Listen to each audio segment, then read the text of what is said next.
Good evening, everyone, and welcome. Thank you so much for tuning in tonight. My name is Kate Bruns, and on behalf of Harvard Bookstore, the Harvard University Division of Science, and the Harvard Library, I am so pleased to welcome you to this event with Scott Small discussing his brand new book, Forgetting: The Benefits of Not Remembering, in conversation with Sue Halpern. Tonight's event is a part of our Harvard Science Book Talk series, which brings the authors of recently published science-related literature to our Cambridge community and now very far beyond it. Be on the lookout for more science book talks coming up in August, which should be posted to our website shortly. To learn more about the series, you can visit the webpage harvard.com/science or sign up for the bookstore's email newsletter at harvard.com. We also have a YouTube page where you can view previous talks that you might have missed, and I'm going to be posting links in the Zoom chat in just a few minutes. Tonight's event will conclude with some time for your questions. If you would like to ask our speakers something, please go to the Q&A button at the bottom of the screen where you can submit a question. We're going to get through as many as time allows for this evening. This event is also going to have closed captioning available. So depending on the version of Zoom that you're using, you might need to enable captions yourself by clicking on the closed caption button on your screen. I would also like to say a tremendous thank you, as I always do, for your patronage during these virtual times. Your support makes this author series possible and ensures the future of a landmark indie bookstore. So thank you to our partners at Harvard, and thank you to all of you for tuning in and showing up for our authors, for indie bookselling, and especially for science. Finally, as you might have experienced in virtual gatherings, I'm sure you have, technical issues can arise, and if they do, we'll do our best to resolve them quickly. Thanks for your patience and your understanding. So now I am delighted to introduce tonight's speakers. Dr. Scott Small is the director of the Alzheimer's Disease Research Center at Columbia University, where he is the Boris and Rose Katz Professor of Neurology. He's published more than 140 studies on memory function and malfunction, earning him the Beeson Scholar Award in Aging Research from the American Federation on Aging, the McKnight Neuroscience of Brain Disorders Award, and more. Most recently, his research into Alzheimer's disease led him to co-found a new biotech company, Retrieval Therapeutics. Joining him in conversation tonight is best-selling writer and journalist Sue Halpern, the author most recently of the novel Summer Hours at the Robbers Library. Currently a scholar in residence at Middlebury College, Sue's writing has appeared in The New Yorker, New York Review of Books, Rolling Stone, and more. This evening, the two will be discussing Dr. Small's first book, Forgetting, hailed by author Walter Isaacson as both fascinating and useful. Of the book, Sue herself writes, "Forgetting is the work of an accomplished neuroscientist who follows in the tradition of Oliver Sacks, illuminating the mysteries of the brain with personal stories and lively, accessible writing." We are so pleased to host them for tonight's sure to be fascinating event. So without further ado, Sue and Scott, the digital podium is all yours. Great. Hi, Scott. Hello. Hey, Sue. Nice seeing you. You too. So Scott and I were just talking a little bit, and we were talking about how we actually know each other. And I just wanted to start a little bit with that. We were trying to remember who had the better story. And I go with me. We met many years ago when I was writing a book that tried to answer the question, what is normal memory loss? And the reason why I was writing that book was because people are asking me this question, why can't I find my keys? Where are my glasses? And they kept on thinking they had Alzheimer's disease. And I reached out to Scott, whose work was really in this field of normal memory loss. And from there, we spent a lot of time together. I wrote the book, I wrote a piece for the New Yorker. And unlike a lot of other times when one is a journalist, we became pretty good friends. So Scott, what do you think? No, that's accurate. And it's actually interesting that you start with the first association early in my early career, and that is between normal aging related memory loss and Alzheimer's. And in many ways, I never even thought about this. This book is now completely a third category, and that's just normal forgetting that occurs in all of us, not part of the aging process, but normal unto itself. Right. And that's something I think that's really confusing, because what do you mean by normal forgetting? Like, how is that normal? What does normal even mean? Well, that's of course, a very complicated question, I think, to answer that conclusively. But I think in the spirit of the book in general, I think most people would say normal is something that we're born with, we all have, occurs naturally. And that is true for forgetting, right? Pathological forgetting, and that's, maybe I'll say this at the get-go if you don't mind, Sue, because it's very important for me that no one thinks that I've written a book that sort of poeticizes pathology.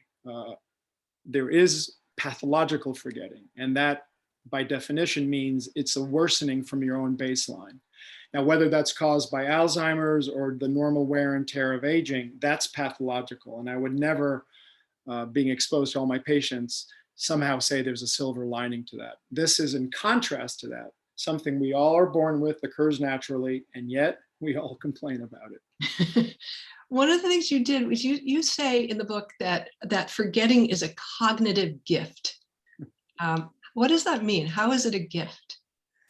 Well, it's a gift only because most people, to kind of turn it on its head, thought it was a curse. Most people I speak to, and that's, as you know, I begin the book, they hear I'm a memory doctor, and no matter what age they are at any stage of their life, they will start complaining about their forgetting as if it's not exactly a curse, but a problem, a failure of sorts. And so what emerged from writing this book, I wouldn't necessarily describe anything as a gift. It's certainly not a Mother Nature's gift.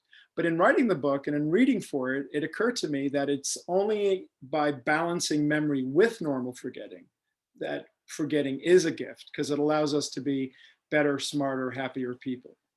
Okay. One of the things I want people to know about this book, aside from the fact that it's beautifully written, is that you are really have become a master of the metaphor.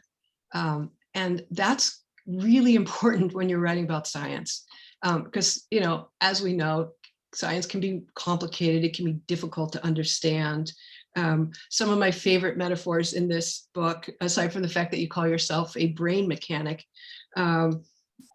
there's one where you're talking about the different regions of the brain, and you call the prefrontal cortex the school librarian, and you call the hippocampus a school teacher. And I'm just wondering, like, one of the things that's also really remarkable and wonderful about this book is just how literary it is. Like, and I know this about you, you're a reader, you care deeply about literature, and that's kind of, in a funny way, also how we met, because you had been reading some of the stuff that I had written.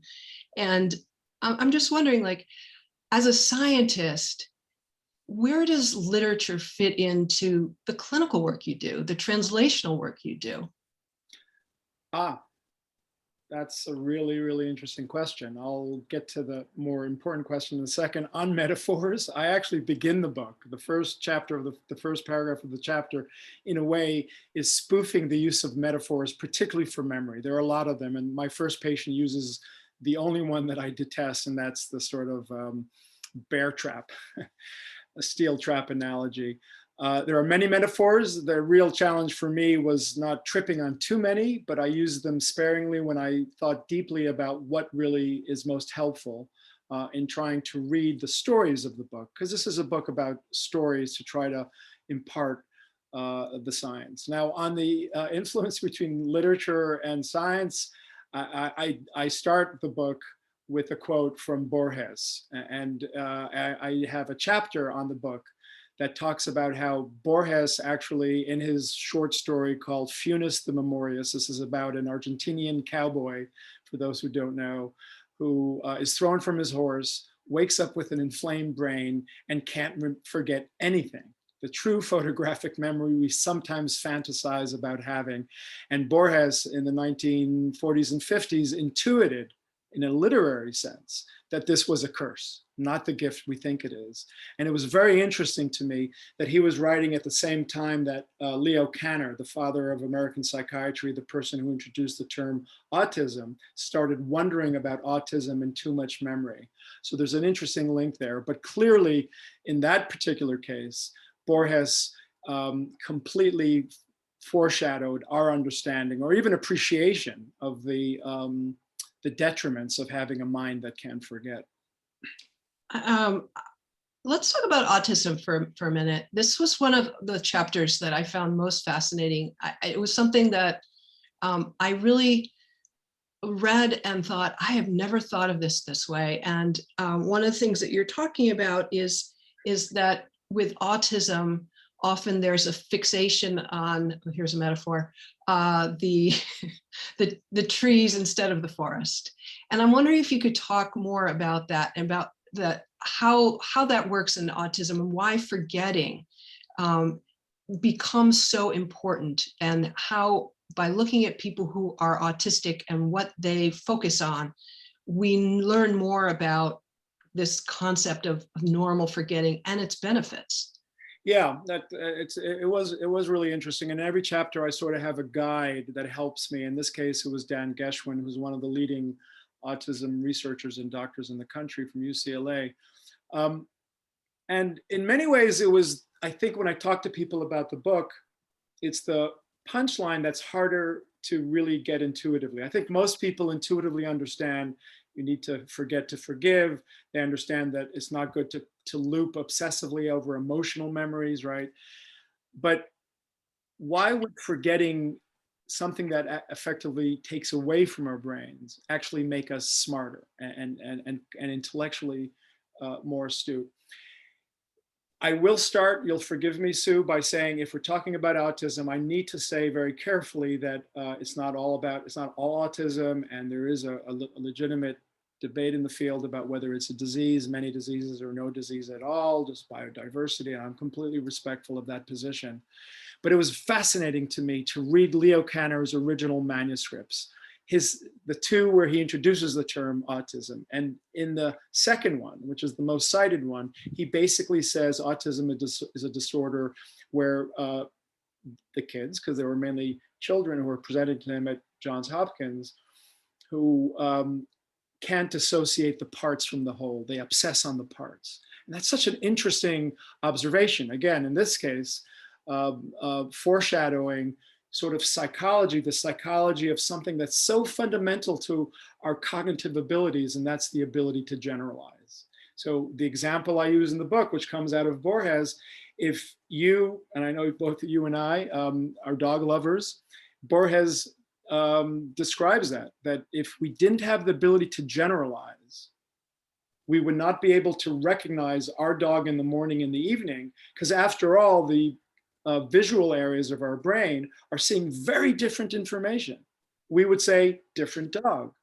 And that's just a very almost simplistic, maybe absurd example of the ability to generalize. There's something in our brains that knows how to extract a gist and to generalize. And that gist extraction, as computer science has taught us, requires forgetting, requires that the areas in our brain that are processing information doesn't get too sticky with memory, allows the information to flow and to extract a forest and not a tree. So I thought that was interesting.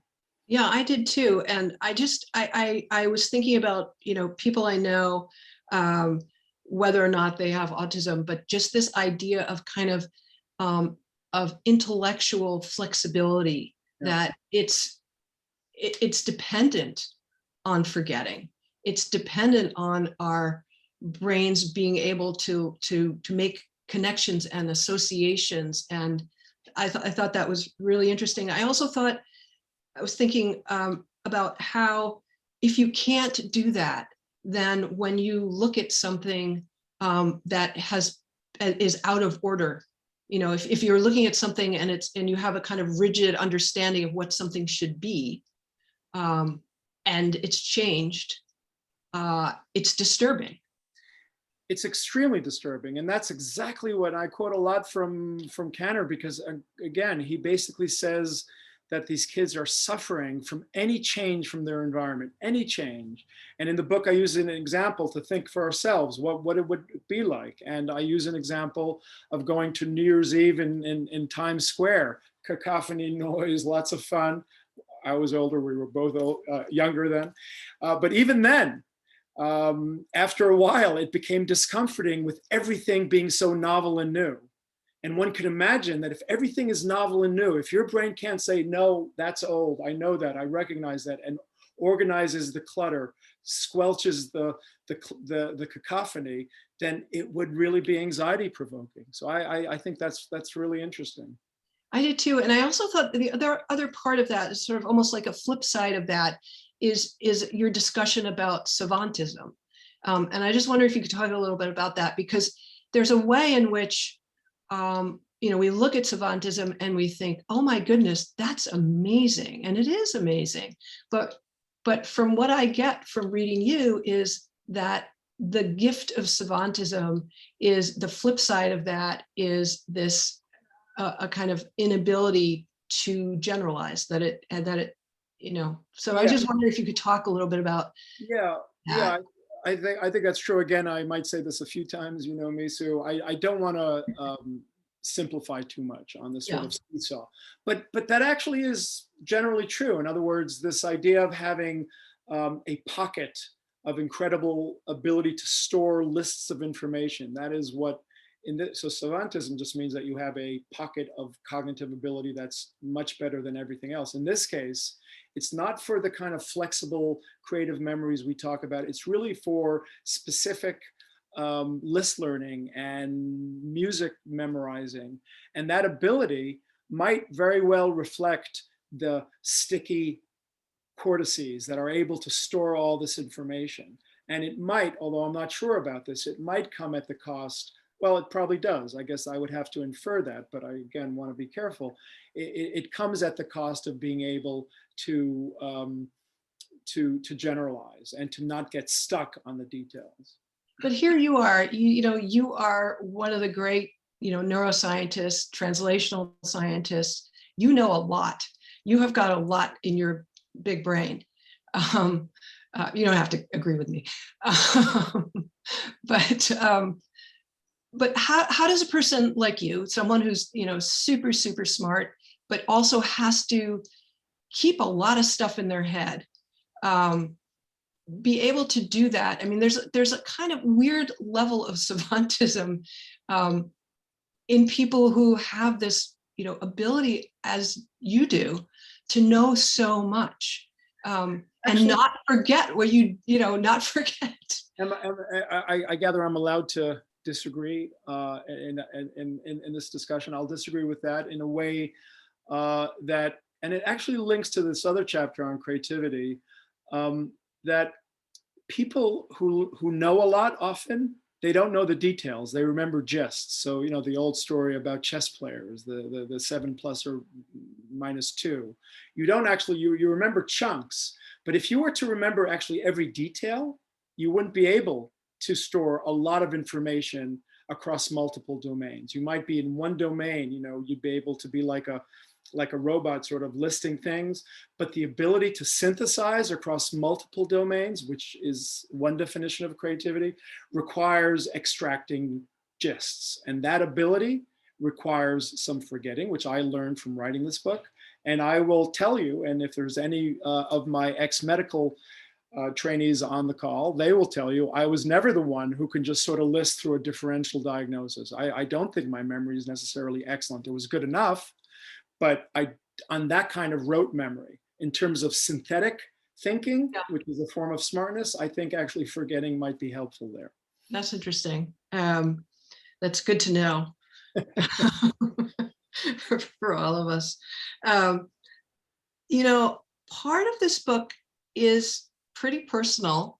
I mean, there are a lot of stories, and they have to do with your work, or people or your patients. But there is this one chapter which is incredibly moving and also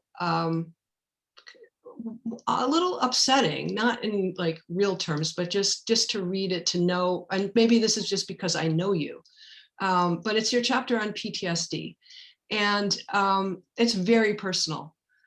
And I'm wondering if you can just talk a little bit about how you came to write that chapter, because I think that story is really interesting, both in terms of the experience that you had that you're talking about, but also the experience of coming to write that chapter. Yeah, yeah, in the process. And you're absolutely right. That was, so at some level, that's the easiest chapter to understand. So it's a chapter about PTSD. I think, you know, if we talked about generalization, abstract that's not completely intuitive. I think everyone knows that PTSD is a disorder of too many emotional memories, that we can't quite shake it. So that's easy to explain. But then on the process, I was talking to my editor and other people, and the idea was for every chapter to either have a doctor or a patient or a storyline. And the person I was talking to at Columbia, Yuval Nerial, who's head of the PTSD program at Columbia, he knew that I grew up in Israel. He knew that I served in the military in Israel, and he knew that my unit had this event that led to trauma, emotional trauma. And so he said, well, why don't you write about your own personal experience? I said, yeah, that's funny. and ultimately I did. It was very, very tough. It was tough, first of all, because a lot of things that I end up talking about, we as sort of comrades in arms never really talk about it, only hidden behind the macabre humor of gallows humor. We never really go into it. It was hard because, so I didn't want to violate confidences. It was hard emotionally. And when I ended up writing it, you know, my sleeping definitely changed. My dreams were influenced. But it ended up to be really, really interesting because it actually posed, you know, back to the interesting question. It allowed me to talk with Yuval about, well, here are people who are exposed to the same trauma. Some people develop PTSD and some not. Well, what's up with that? Why is it? And it caused me the other part that's difficult about that chapter, Sue. So you know that I'm a sort of a reductionist, a hardcore. I think about cells and molecules. And I end up that chapter talking about love. I talked way too much about love in a book for someone like me, but it led me there. He basically was telling me that the strongest risk factor for why a certain person will develop PTSD versus someone else who's exposed to the same event is the person who is socially isolated after the event, who is not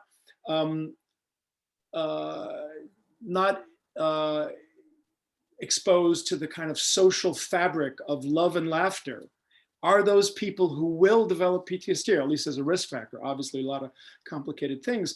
So as someone who's thinking of developing drugs for Alzheimer's and stuff like that, it really, really was fascinating to say that basically the best therapy, if we can use that word, for something like PTSD to accelerate our emotional forgetting is something behavioral and social. And I end the chapter, I think, saying something, live a life glittered with love and friends, which you know still makes me cringe a little bit, but I found that interesting. Well, so one of the things that happens with PTSD is, in terms of treatment, is exposure therapy. Yes. And I'm wondering if you could talk a little bit about that and how that fits in with forgetting, because the whole point of exposure therapy is to say the same thing over and over and over again, to relive this memory again and again and again. So why is that useful? Why is that therapeutically beneficial? And how does that fit into the paradigm of forgetting when the whole point of it is to repeat the experience? Yes, it fits perfectly. And basically, if one would reduce a memory to an association, so face and a name, right? That's the one I use over and over again in the book.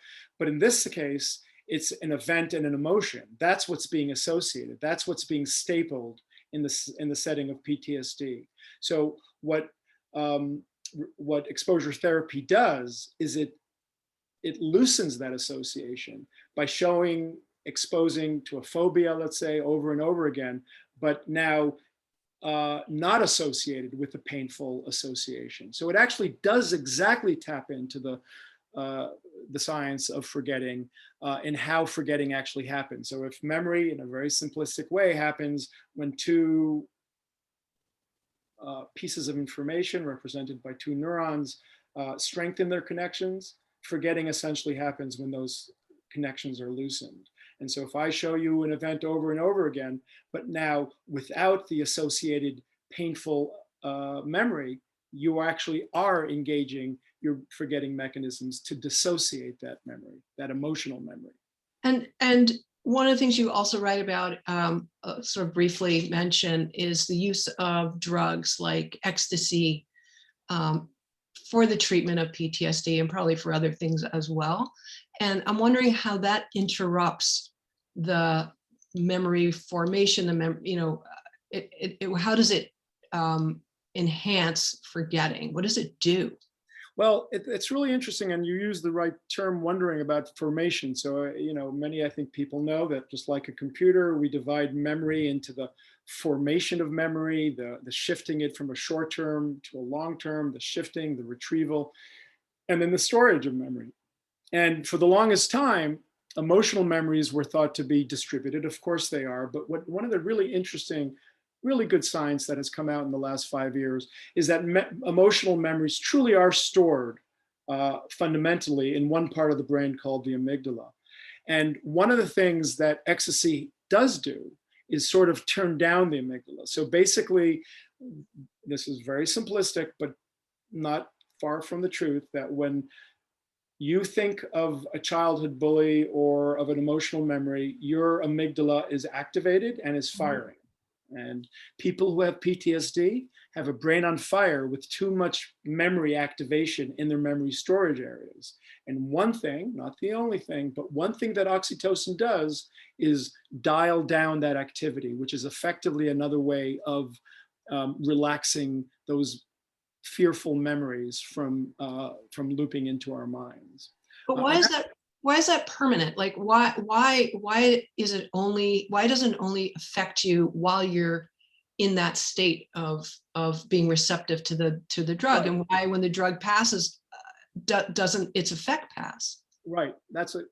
Well, I think what you're asking is right, that basically it's temporary. As long as you're on the drug, the fear of forgetting has been diminished, but when the drug, and that's because it's still stored in the amygdala. And if you really want to get rid of the storage, you might need more, psychotherapy and more complicated things. But it does illustrate how fear memories and forgetting of them, by which I mean just turning them down temporarily, can improve our personality. So you mentioned ecstasy. Of course, as a doctor, I can't advocate it. I think Michael Pollan was on this on this program, but ecstasy was called ecstasy because when people take it, they feel ecstatic with pro-social feelings, even love, back to love.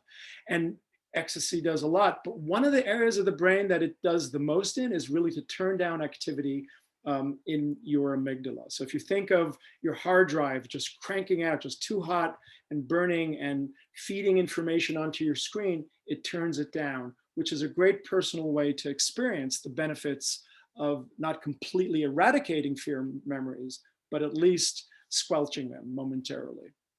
So, you talk a lot about regions of the brain and what's going on in the brain and dendrites and axons and neurons and so on and so forth. But I'm wondering, I'm wondering this in part because one of the things that you and I did way back when was talk a lot about genes. And I'm wondering where, and I'm thinking about this in particular in relation to PTSD, where genes come in. You remember a couple of years ago, there was a lot of talk about the resilience gene, yeah. Right? And I'm just wondering, like, where do genes fit into forgetting and to the paradigms that you're setting up? Well, genes, the easy answer is that genes fit into everything. I think a lot of that research I think we were talking about, I don't think it's been completely replicated, but there's no doubt if I went back to that hypothetical, two people exposed to the same stress, one develops PTSD, one not. It's not just a simple factor. There are things that are risk factors one way or the other. Genes clearly matter, and they influence every disorder, certainly.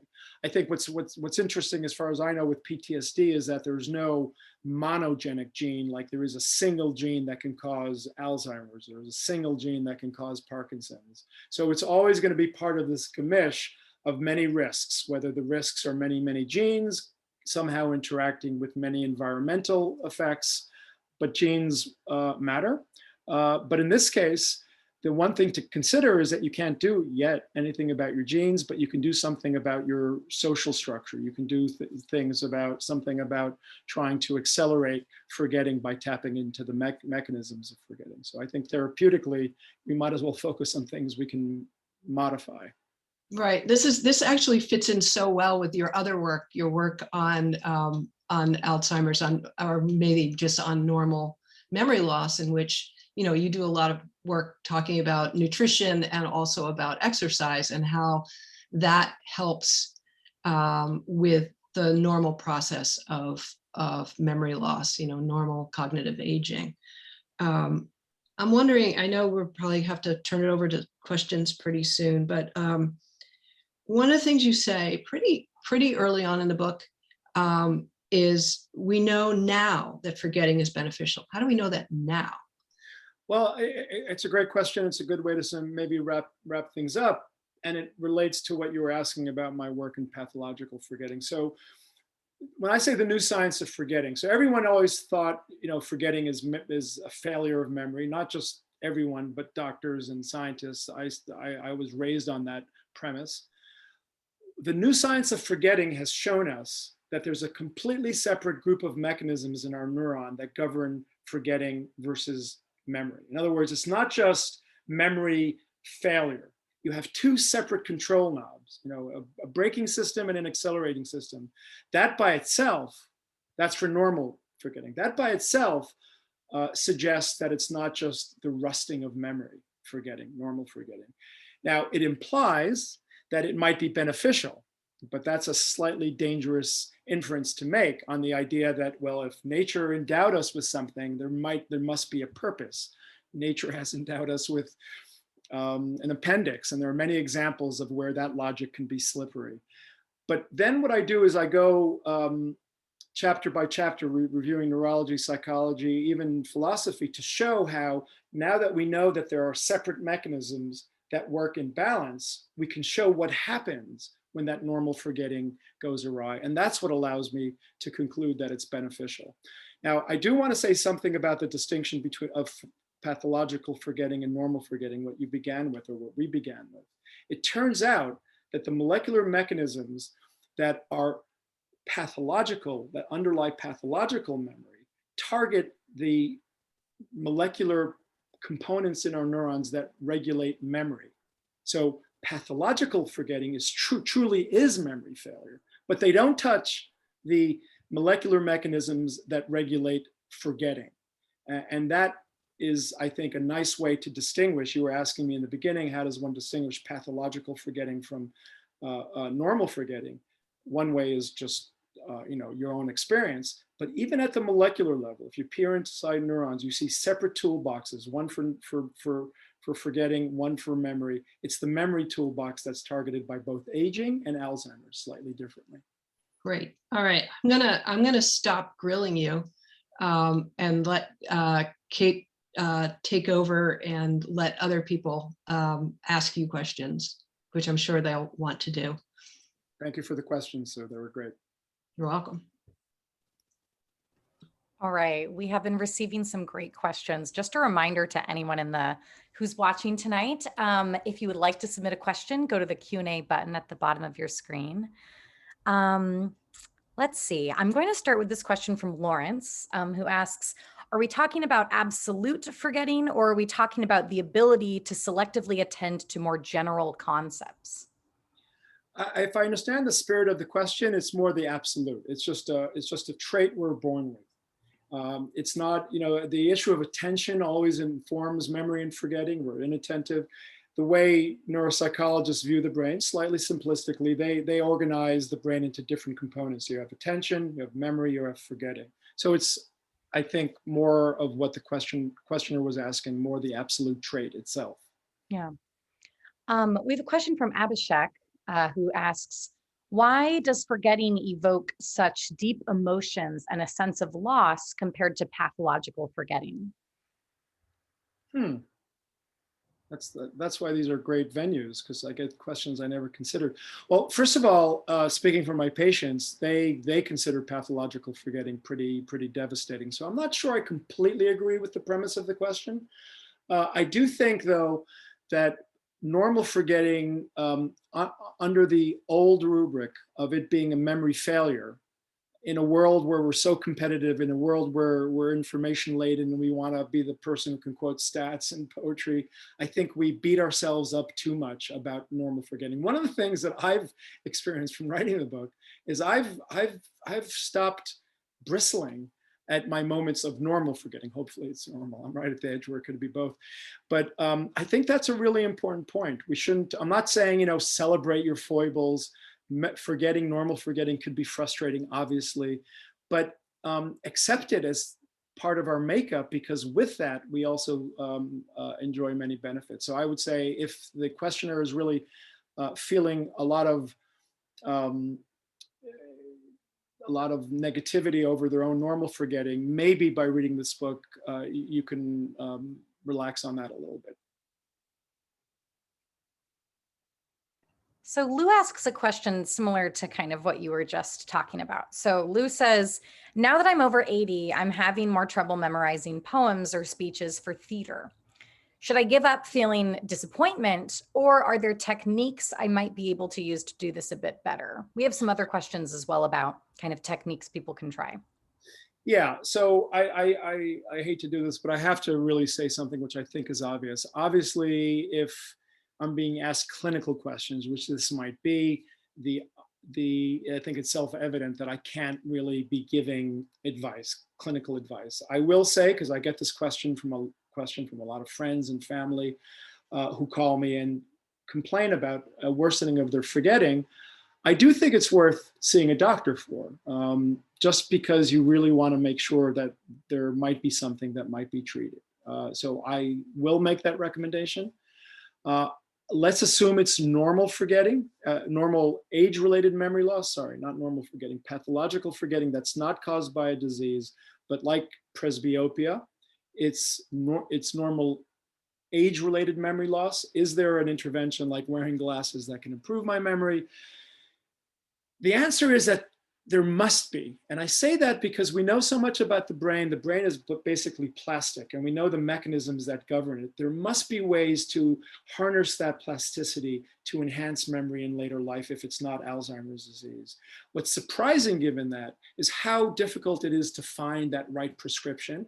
But I can tell you it's going to end up looking like something like cognitive exercise, video games, nutrition. That's something that I work on. So I do think there's going to be a way to figure that out. But what's remarkable is that I can't say anything more specific than physical exercise. That seems to meet the standards of something that I can say routinely will help your memory in later life. Barry has a great question here. It's something that I think about too. Barry says, I have the sense that there's a difference between forgetting and the inability to access a memory. Perhaps an hour later, access becomes possible. Could you speak to that? Yes, and that gets to the metaphors that Sue was talking about. So I will very, very briefly tell you that you have the best analogy that you're staring at right now for how the brain organizes memory. And that's your computer. Because if you think about it, you type something on your screen, you need to click save that. That means you're shifting that information to your hard drive. You come back tomorrow, you have many, many documents, you want to click open. Okay, that's the simple triad of a memory system: a storage, and an ability to move information into that storage site, and ability to open information from a lot of memory stored. What you're describing is really a retrieval problem. And that's actually quite common. I'm not sure if the questioner was asking on, have they experienced worsening of that, Kate, or is that just, yeah, that's the kind of the blanks we shoot sometimes when we're trying to think of the right word, when we're trying to access that one thing that will win the debate, and we can't access it. And then there's that experience of, 10 minutes later, that's the word I wanted. That's the piece of information. that is a retrieval problem, because it's not a storage problem, because the memory is there, right? It's not a click save problem, because you've done that. And that's often the case with words. So it's a retrieval problem. I'm not saying it's a good problem to have, but if it's part of normal aging, it's just the way the brain has decided to enhance our ability to navigate a complicated world that's blooming and buzzing with information that often stings. That's basically what you're experiencing and why. I'm not sure that's satisfactory, however. Yeah, that's really interesting. Let's see. Andrew has a question. I'm kind of jumping around a bit here. So Andrew says, thank you for the talk. I just finished Still Alice, and I know that you said you don't want to poeticize pathological forgetting.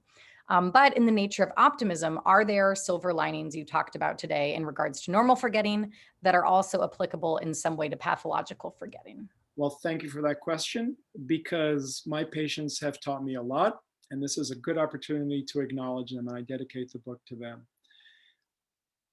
I'm not sure if this is the silver lining for them, but what they've taught me and people who've tracked patients with Alzheimer's is that we over-index information and memory. We just love memory. It's sort of like a sport, right?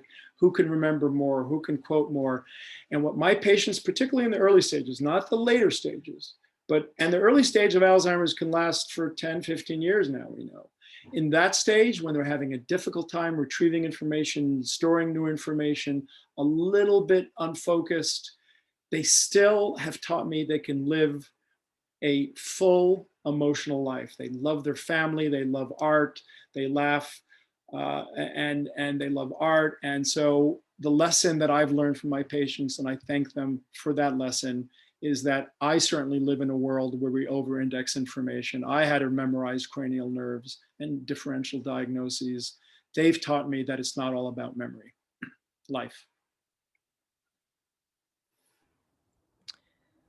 Here's an interesting question from Kathy. So Kathy asks, if storage is enhanced by emotion and we dial storage back by lowering emotions, is there something about aiding helpful forgetting that might be enhanced by mindfulness and lessening reactions?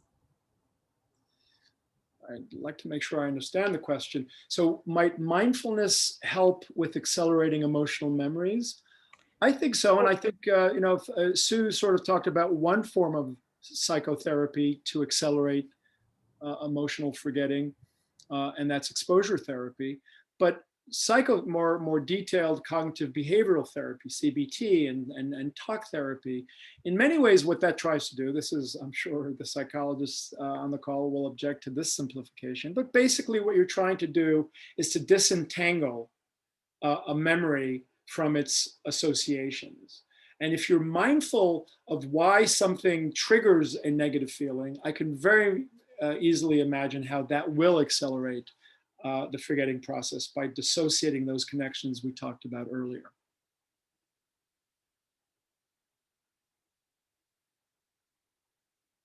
Sorry, I'm pouring through several questions here. All right.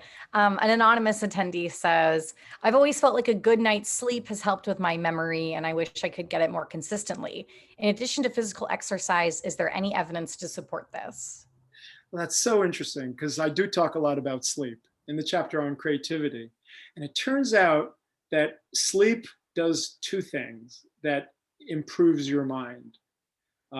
And so if we talked about connections, so here the metaphor would be, imagine that there are millions of connections across your cortex, and that's true, and that's how memories are stored. They're not stored across two neurons.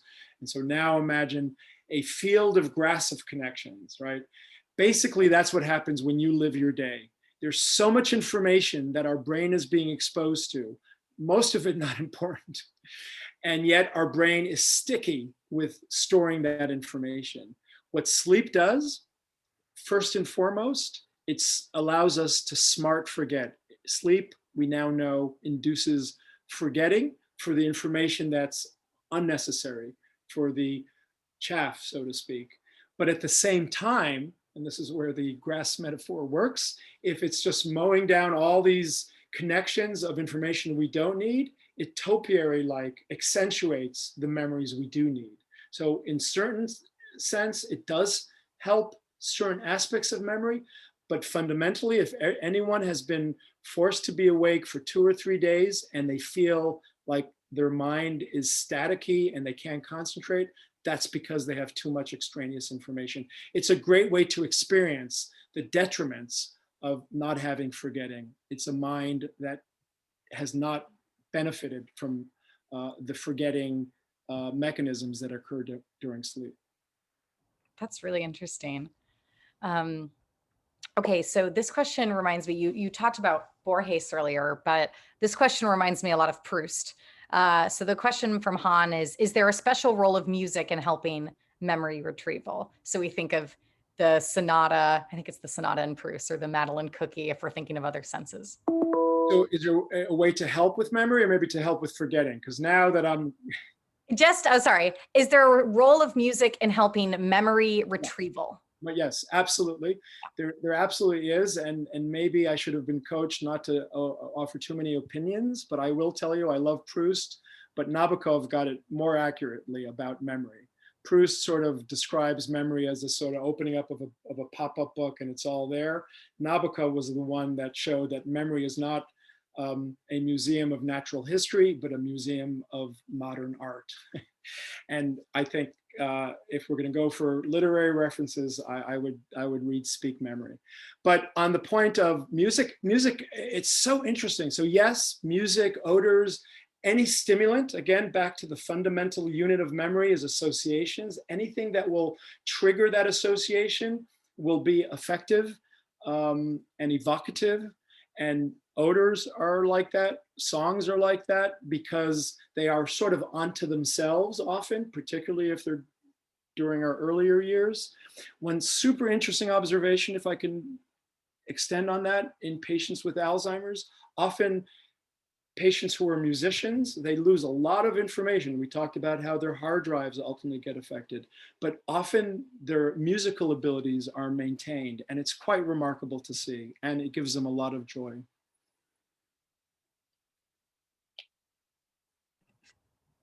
Okay, we have a comment from an anonymous attendee that I wonder if you can touch on about the distinction between forgetting and ignoring.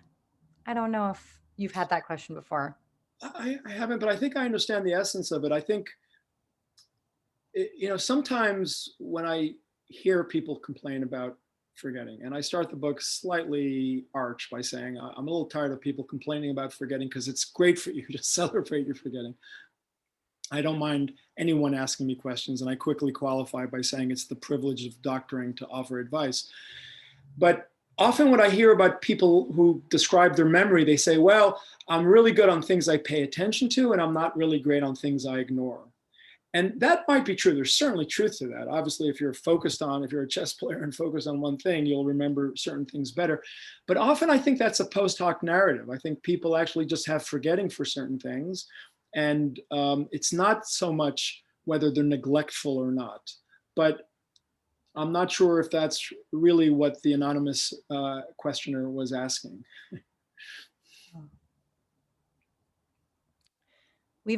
This isn't a question, it's a comment from William, but I'm just going to read it because I liked it. Not a question, but a memory experience. While trying to remember the name of a high school teacher, my mind pictured a clown. When I finally remembered the name, I realized that it was Ronald Donald.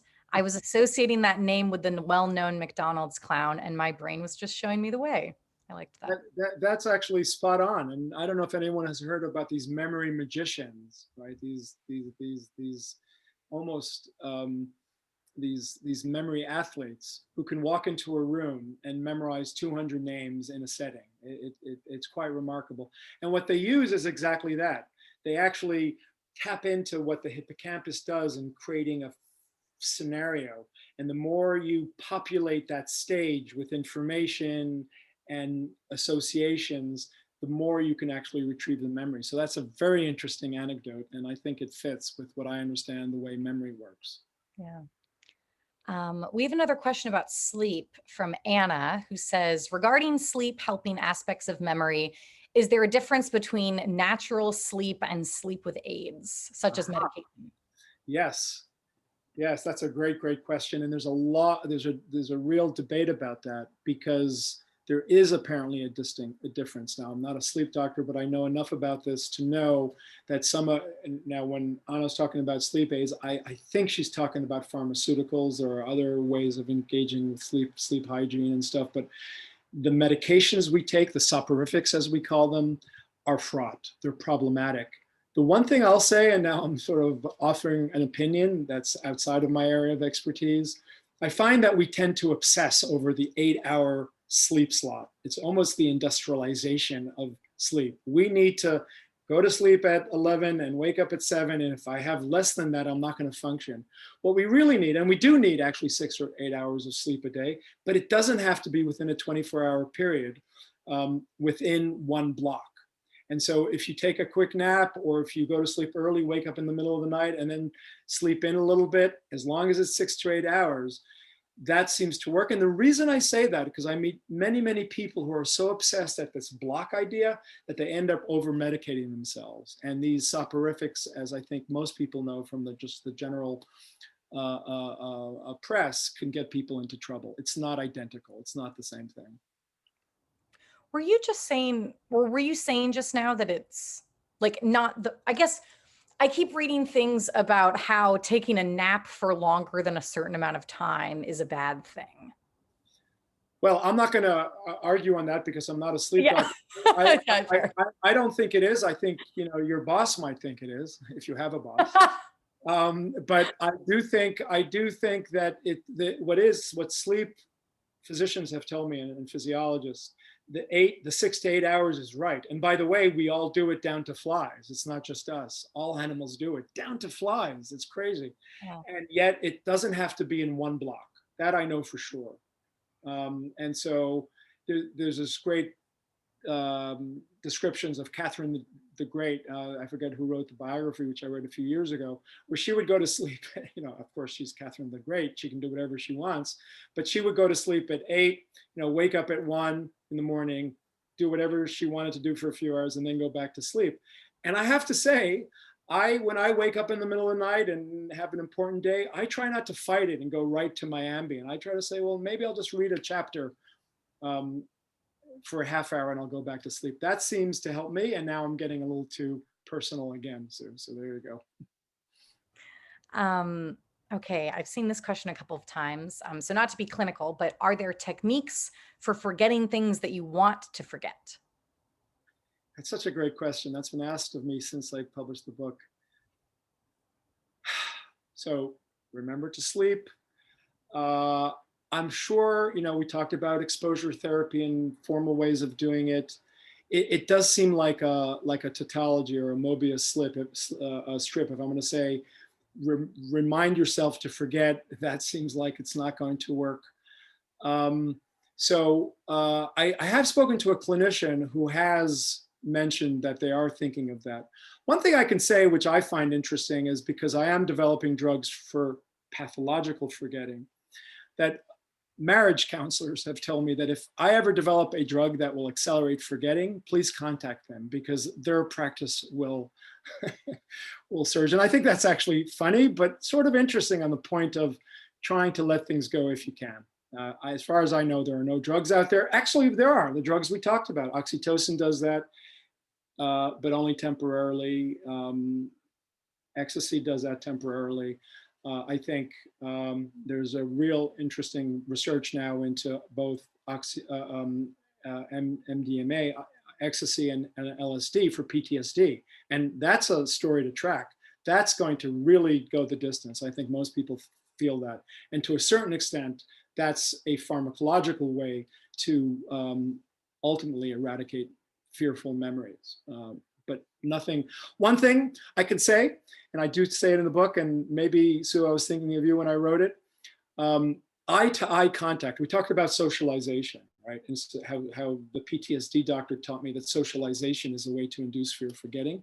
If you want to experience that, if you're lucky enough to have an animal at home, look in your dog's eyes. Now, of course, this is a little bit whiffy, but if you do that really close, I feel this sort of relaxation of anxiety, I truly believe that that's part of the oxytocin inducing of fear of forgetting. And I know that because there's really good science that have shown that eye-to-eye gazing with our dogs causes both them and us to release oxytocin into our brains. Try it at home.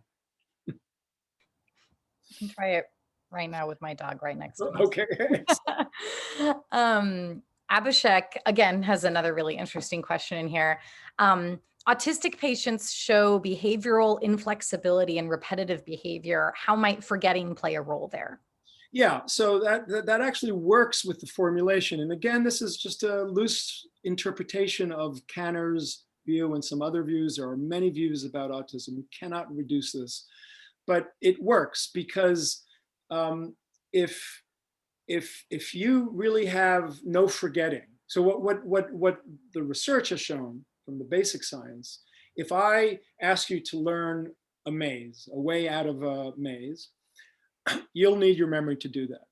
If I now change the maze a little bit, you might think, well, all I need is to have more memories and I'll learn that. It turns out you learn that a lot more efficiently if you engage your forgetting mechanisms. So if you think of house remodeling, you need to both be able to demolish and build, or chiseling and sculpting with marble. You need both.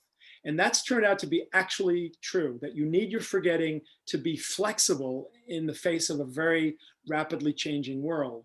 And so one interpretation, a la Kanner, is that if your forgetting is not quite up to snuff, as it might be with some people with forgetting, that's why they're inflexible. They just don't want to experience the anxiety of change because they can't modulate the memories in their minds. That makes a lot of sense, especially with like remodeling a house, like you just mentioned. The idea of design projects, if you can't unimagine what it looks like currently. I don't know if that's related, but. I mean, one thing, if I may, Kate, just quickly, if there are anyone out there, any parents or people with autism who object to that chapter, please write me. So far, I was trying to be very sensitive to this. And so far, what I've heard from parents and people who have autism, that they actually found it illuminating. And I really hope that I didn't hurt anyone's feelings. Yeah. Sue, we are almost out of time, but I don't know if you had any final questions you wanted to ask or final comments before we wrap things up. Well, final comment, Scott.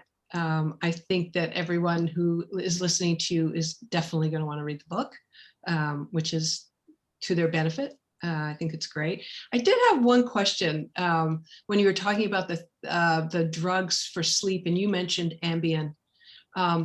But I wonder, what about like THC or CBD or, those kinds of chemicals, which I don't know that they actually interfere or engage with sleep itself, but I think that they probably relax people and maybe even allow them the ability to kind of forget what's going on and just sink into sleep. Spot on. So you're absolutely right. So in the categories of drugs, you have soporifics, ones that are designed for sleep per se, the Ambiens, but then you have the anxiolytics, the ones that remove anxiety, CBD and others. Anxiolytics are actually lysing. They're cutting away fear memories, at least temporarily. So I completely think that that's the right way to go. Kate, before we run out of time, could I say something in thanking Sue?